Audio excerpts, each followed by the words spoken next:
recognizes Mr. Morano for 5 minutes.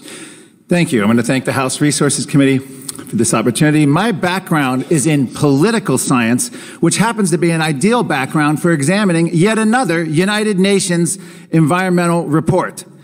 And in my written submission, I have all the scientists. Within minutes, hours of this report being released, scientists from around the world started questioning the numbers and the extrapolations and the estimates from the United Nations, pointing out that since 1870, species extinctions have actually been in decline. And these are basically computer models of species we don't even know exist, how they're extrapolating that. But beyond that, the key I want to focus on in my testimony here is as an investigative journalist studying the United Nations, and I've been to nearly every UN environmental climate conference in the last 2 decades, including the Earth Summit in Johannesburg and the Earth Summit in Rio in 2012, I have been a student of the United Nations. And in my book, I actually feature the politically incorrect guide to climate change, the poster child of endangered species, the polar bear surfing on a wave. And we'll get to what happened to the polar bear in a minute as the icon of the global warming movement. But in terms of this latest United Nations report, it is a very thinly veiled attempt to hype, distort biodiversity concerns, which there are many legitimate ones, but not as presented by the United Nations. It's the latest UN appeal to give it more money, more power, more scientific authority, more money, and more regulatory control of the economy and people's lives. The UN Species Report requires, quote, a huge transformation is needed across the economy to protect and restore nature. What kind of a huge transformation are we talking about? Well, the UN in its press release invoked authoritative science, and that is, of course, produced by the United Nations. The UN Executive Secretary declared it presents authoritative science to decision makers for their consideration. At best, the U.S. science represents nothing more than authoritative bureaucracy. A more accurate term would be authoritative propaganda. And the reason I say that is we have the head. This is modeled after the climate panel, the IPCC. The former chair, Robert Watson, is here. Another former chair of Agenda Pachari declared global warming was his religion. This was the chair of the alleged science panel of the United Nations on climate.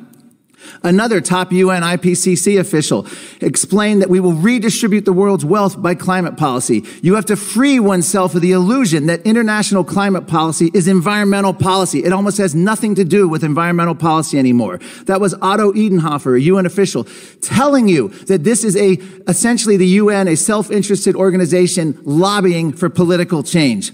We have the former UN chief Christiana Figueres, who I've interviewed for the book, talking about, we seek a centralized transformation that will make life on planet Earth very different, using hyped environmental scares. I go back to the 1960s and show that from overpopulation, deforestation, global cooling, resource scarcity, no matter the environmental scare, the solution was always the same: wealth redistribution, central planning, and sovereignty limiting treaties.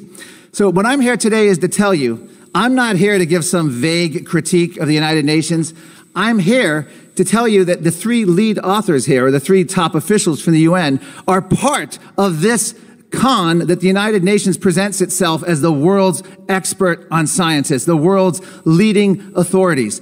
The standards by which these summary for policymakers are issued, they actually have line by line has to be agreed on by UN bureaucrats, politicians, and then the underlying report, which hasn't been released yet on the species, has to be made in line with what was agreed to by the political class. This is not a scientific process, and in fact, in my testimony, I show how it violates the Department of Energy's own standards for U.S. science to be taken seriously on this, to be violating our own scientific standards. One point on the polar bears, Al Gore mentioned them and featured them as an icon in his first movie. His sequel in 2017 didn't mention polar bears once. They are at or near historic population highs.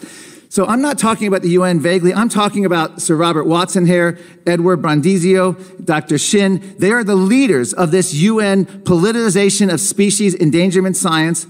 They are fully engaged in using what they claim to be authoritative science to lobby for more power and expanding control of the United Nations. Dr. Watson actually says the future of humanity depends on action now.